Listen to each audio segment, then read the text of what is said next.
भगवान Ramakrishna Paramhans mental adjustment का उदाहरण देते थे कि एक श्रीमान आदमी है, उसके यहाँ जजगी हो गई, नया बच्चा पैदा हुआ, तो बड़े आदमी के यहाँ आया रखी जाती है छोटे बच्चे को देखने के लिए। तो आया रखी गई और वो बच्चे का सब कुछ करती थी, बहुत ध्यानपूर्वक करती थी, क्योंकि ध्यानपूर्वक ना करती तो उसकी नौकरी छूट जाती, तो खाती क्या, इसलिए बहुत ध्यानपूर्वक बच्चे की हिफाजत वो करती थी।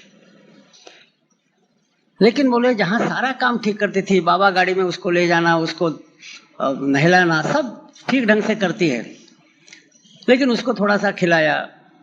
दोपहर के समय 11:30-12 हो गए, थोड़ा सा कुछ खिलाया, सोने के झूले में उसको डाल दिया, ये झूला झुला रही है। तो बोले वो झूला झुलाने का काम तो बिल्कुल ईमानदारी से करती है, लेकिन उसका मन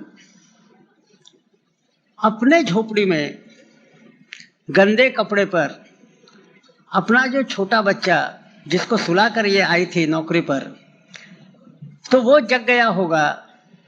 माँ माँ करके पुकार रहा होगा,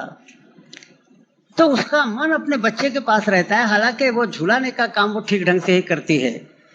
वैसे उन्होंने कहा कि भाई संसार के जितने ही काम है वो सारे काम ठीक ढंग से ही करना है, लेकिन अपना मन वहाँ रहना चाहिए, भगवान की तरफ रहना चाहिए, ऐसा उन्होंने कहा। अब हम लोग इतने श्रेष्ठ तो नहीं है, हम तो ध्येय के रूप में जो अपना है उसी का स्मरण करते हैं और उसी में हम भगवान का भी दर्शन करते हैं। तो सारे सांसारिक काम करते हुए किसी काम को छोड़ना है ऐसी बात नहीं है। जो होल टाइमर्स है उनके लिए तो ठीक है, बाकी सब लोगों के लिए ऐसा नहीं है।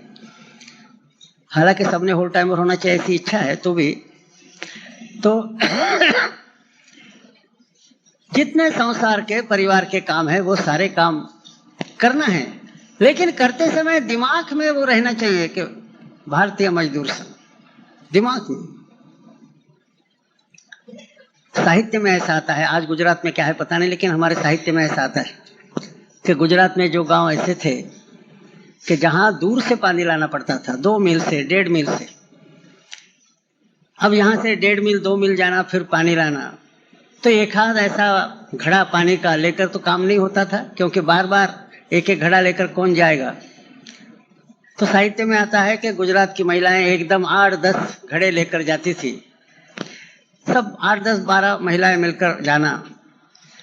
एक दूसरे के सहायता से सारे घड़े एक के ऊपर एक चढ़ाना और फिर वापस आना।